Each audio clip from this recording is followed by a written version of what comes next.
setelah kita melihat pemetaan atau operator terkait perubahan basis dan sifat similaritas, kita akan melihat salah satu istilah yang cukup penting yang kita biasa pelajari juga di aljabar linear elementer, yaitu terkait vektor eigen dan nilai eigen.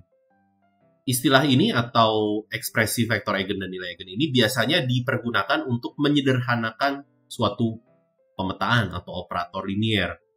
Namun, apa maksudnya operator linear yang sederhana? Kita akan lihat terlebih dahulu.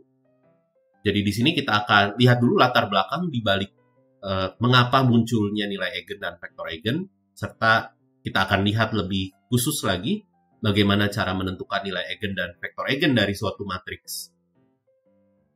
Jadi pada contoh di video sebelumnya kita punya pemetaan ini ya, 2x tambah y, 2x tambah 3y.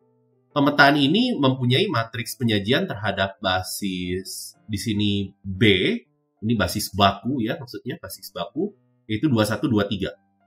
Namun jika basisnya kita ubah secara khusus, kita punya pemetaannya menjadi jauh lebih sederhana matriksnya, yaitu 1, 0, 0, 4. Maksudnya, kita bisa tuliskan pemetaan T ini menjadi lebih sederhana terhadap basis B aksen, yaitu x, 4y saja, gitu. Daripada 2x tambah y, 2x tambah 3y. Jadi ini hanya melakukan kelipatan dari vektor-vektor masing-masing unsurnya, gitu ya.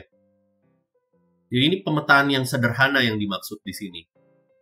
Nah, masalah yang muncul adalah apakah seluruh ini operator linear ya, ini lebih khususnya tidak pemetaan, bisa dibentuk jadi pemetaan yang sederhana. Jadi bagaimana cara menentukan basisnya? Nah, di sini muncullah ide bahwa kita tahu bahwa dua buah matriks penyajian itu bersifat similar, gitu ya, bersifat similar. Dan jika kita inginkan salah satu matriks penyajiannya menjadi matriks diagonal, maka kita harus menemukan P-nya di sini, yaitu matriks transisi terhadap satu basis ke basis lainnya. Jadi kita ingin menemukan di sini A dan D dan P-nya, gitu ya. Jadi biasanya A-nya diberikan, kita ingin mencari P dan D-nya. P dan D-nya ini bisa ditentukan dengan menggunakan nilai eigen dan vektor eigen sebenarnya. Jadi kita lihat dulu definisi dari nilai eigen dan vektor eigen. Jadi di sini kita punya persamaan berikut.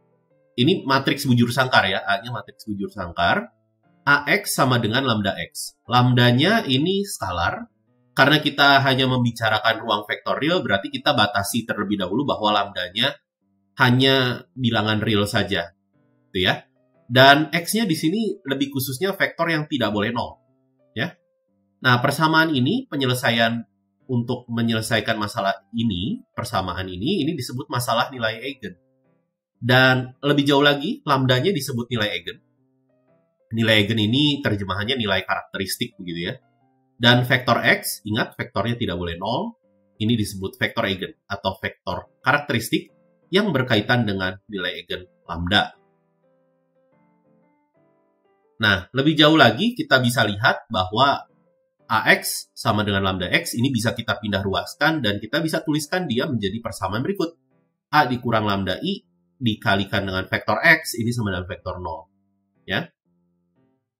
Karena X-nya tidak 0, berarti kita ingin menentukan di sini SPL homogen, berarti kita ingin SPL homogennya mempunyai solusi tak trivial, yaitu determinan dari A min lambda I-nya harus 0.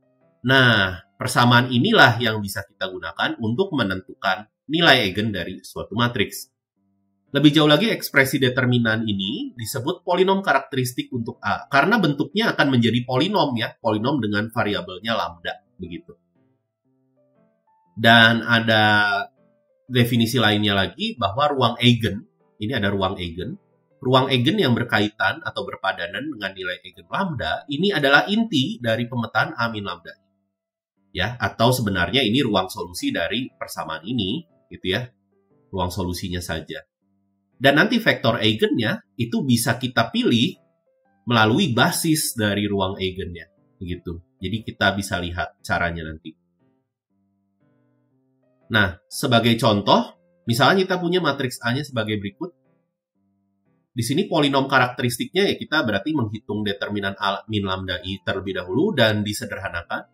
Di sini saya menggunakan perluasan kofaktor baris ketiga, ya. Baris ketiga ya. Jadi 1 min lambda dikalikan ini ya. Kofaktor dari. Dan kita punya polinom sebagai berikut. Berarti nilai eigennya adalah kita menyelesaikan persamaan polinom karakteristiknya kita sama dengan kan 0. Berarti lambdanya ada 2 ya, nilai eigennya ada 2, yaitu 1 atau 2.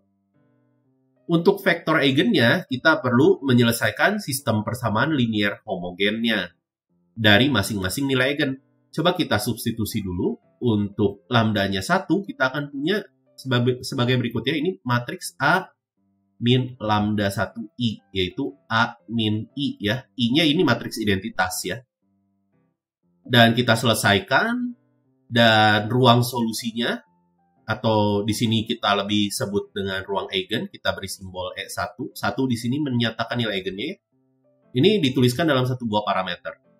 Dan ruang eigen tentunya karena inti dia, berarti dia ruang bagian, berarti dia punya basis. Basisnya adalah cukup kita lihat komponen vektornya saja. Dan basisnya ini bisa kita pilih sebagai vektor eigen dari matriks tersebut. Lebih jauh lagi kita juga bisa lihat dimensi dari ruang eigennya adalah 1 ya.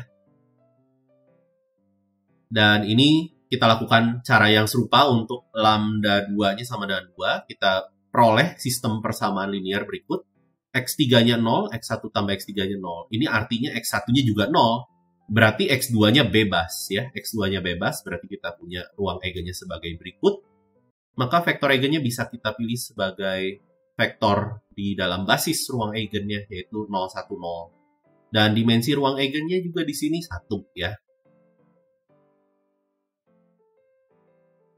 Nah, di sini ada hubungannya dengan menentukan nilai eigen dan vektor eigen dari suatu matriks dan nilai eigen dan vektor eigen dari suatu operator. Jadi di sini penentuan nilai eigen dan vektor eigen dari suatu operator ini sama saja dengan menentukan nilai eigen dan vektor eigen dari matriks penyajiannya.